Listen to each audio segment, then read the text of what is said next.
નમસ્કાર મિત્રો, શું મૃત્યુ પછી કોઈ આત્માને કોઈ વ્યક્તિ પાછો બોલાવી શકે છે કે પછી કોઈના શરીરમાં કોઈ આત્માનો પ્રવેશ થઈ શકે છે?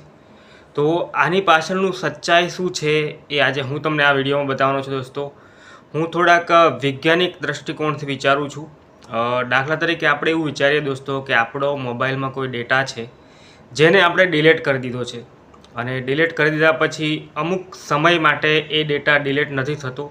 જો કે તમારી દૃષ્ટિએ ડિલીટ થઈ ગયો હોય છે, પરંતુ સિસ્ટમમાં ક્યાંક ને ક્યાંક એ ડેટા રહી ગયો હોય છે. જ્યાં સુધી એ ડેટા ઓવરલોડ ના થાય ત્યાં સુધી એ ડેટા હંમેશા માટે ડિલીટ નથી થતો અને અમુક એવા ટૂલ્સ હોય છે કે જેની મદદથી તમે ડેટા પાછો લાવી શકો છો. તો જી હા મિત્રો, મૃત્યુ પણ આવું જ છે કે જ્યારે એક વ્યક્તિ મૃત્યુ પામે છે ત્યારે એ સંપૂર્ણ આ સૃષ્ટિમાંથી મટી નથી જતો. જો કે એક પ્રમાણે એનું મૃત્યુ થઈ ગયું હોય છે, પણ અમુક સમય માટે એની જે ચેતના હોય છે, એની જે યાદો હોય છે એ આ ધરતી પર રહી જાય છે મિત્રો.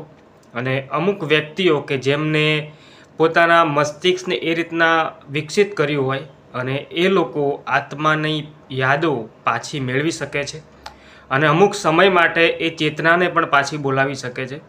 તો આવા અમુક સાધુઓ કે સિદ્ધ પુરુષો હોય છે કે જે આત્માને પાછો લાવી શકે છે, કાં તો એમની યાદોને લાવી શકે છે. પરંતુ એ વ્યક્તિ આત્માને જોઈ નથી શકતો, માત્ર મહેસૂસ કરી શકે છે અને એની ચેતનામાં એ વ્યક્તિની યાદો પાછી લાવી શકે છે. આવું બની શકે છે મિત્રો. પછી તમારું શું કહેવું છે ભૂત અને આત્મા વિશે એ નીચે કોમેન્ટ કરીને જણાવજો.